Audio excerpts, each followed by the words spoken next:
ये तो जैसे को तैसा हो गया। मिलन्ना बुरा नहीं है, वह सिर्फ अन्याय का जवाब दे रहा है।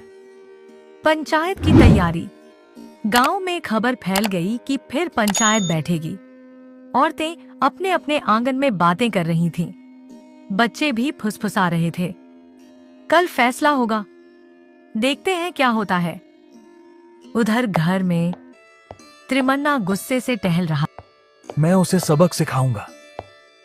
मिलन्ना शांत बैठा था। मैं सच बोलूंगा, बस इतना ही।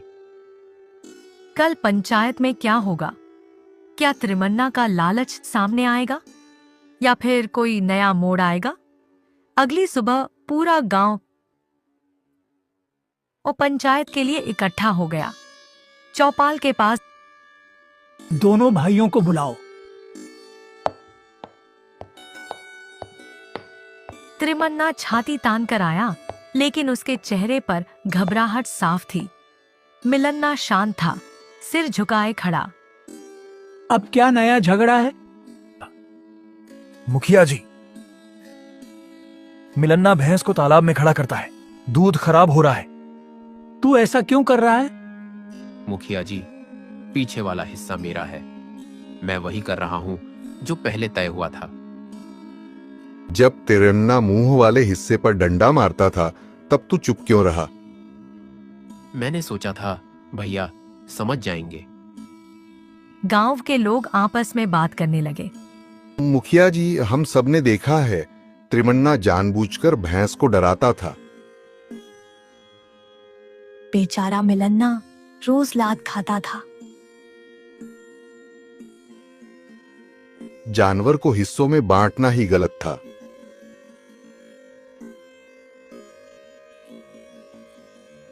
सब मेरे खिलाफ हो गए हो।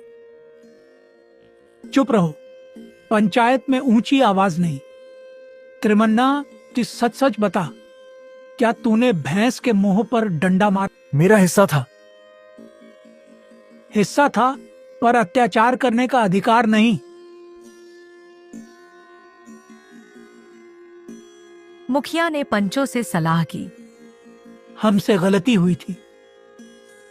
जानवर को हिस्सों में बांटना अन्याय है। आज से भैंस पूरी तरह मिलन्ना की होगी।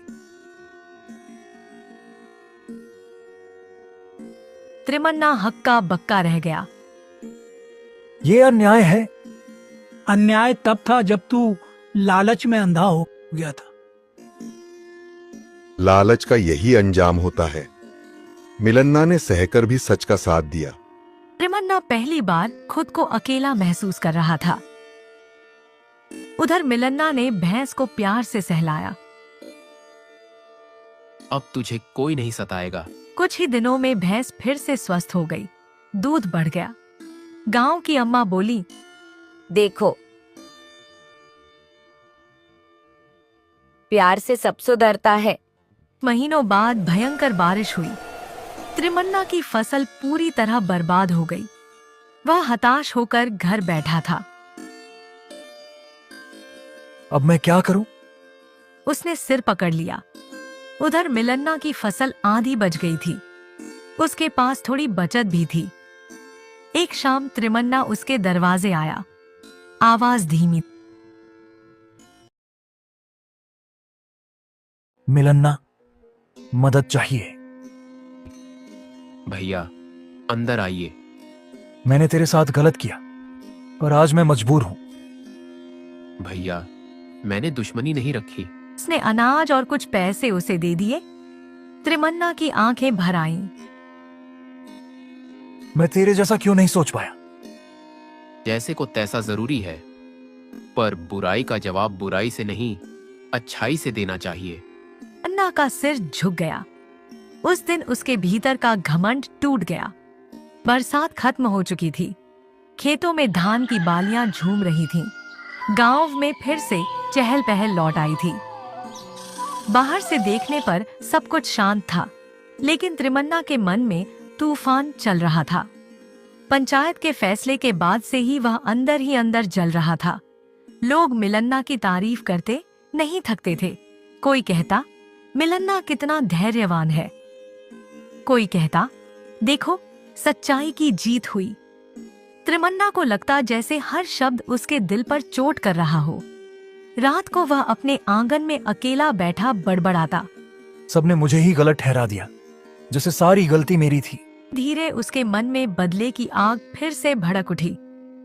एक रात उसने ठान लिया, मैं मिलन्ना की फसल बर्बाद कर दूंगा, तब समझेगा जैसे को तैसा क्या होता है।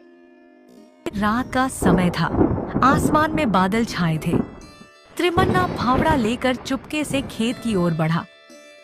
लेकिन मिलन्ना को कुछ दिनों से भाई के व्यवहार में बेचैनी दिख रही थी। उसने अंदाजा लगा लिया था कि कुछ गलत होने वाला है, इसलिए वह उस रात खेत की रखवाली कर रहा था।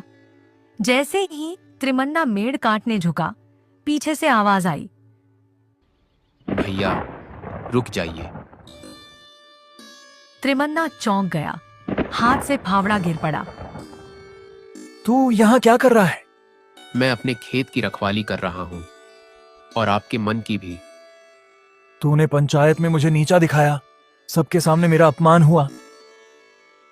भैया, अपमान मैंने नहीं किया, वह आपके कर्मों का फल था। तब तेज हवा चली, बादल गरजने लगे। कुछ ही देर में बारिश शुरू हो गई। अगर यह मेड़ कट जाती तो पानी सिर्फ मेरा नहीं, आपका खेत भी डुबो देता। त्रिमन्ना चुप हो गया। बारिश तेज होती जा रही थी, दोनों भीग चुके थे। दरअसल उस रात राज्य का राजा अपने सैनिकों के साथ गांवों का हाल जानने निकला था।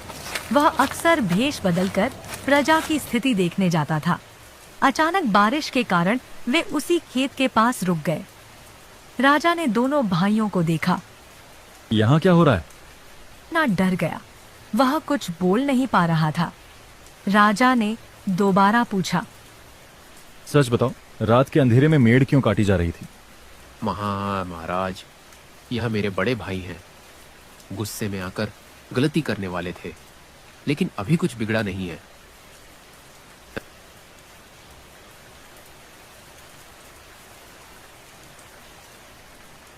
क्या यह सत्य है? त्रिमन्ना के पास झूठ बोलने का साहस नहीं था। उसने सिर झुका लिया। हाँ महाराज, मैं बदला लेना चाहता था। न्याय। बदले की आग राज्य को भी जला सकती है। अगर हर व्यक्ति ऐसा करे तो न्याय कैसे बचेगा? तुम्हें दंड मिलना चाहिए, लेकिन दंड वही होगा जो तुम्हें बदल दे। सबकी आज से 1 महीने तक तुम पूरे गांव के खेतों की मेड़ ठीक करोगे। जहां भी पानी का खतरा होगा उसे संभालोगे, ताकि तुम्हें समझ आए कि मेड़ तोड़ना आसान है, बनाना कठिन। गांव वाले सहमति में सिर हिलाने लगे।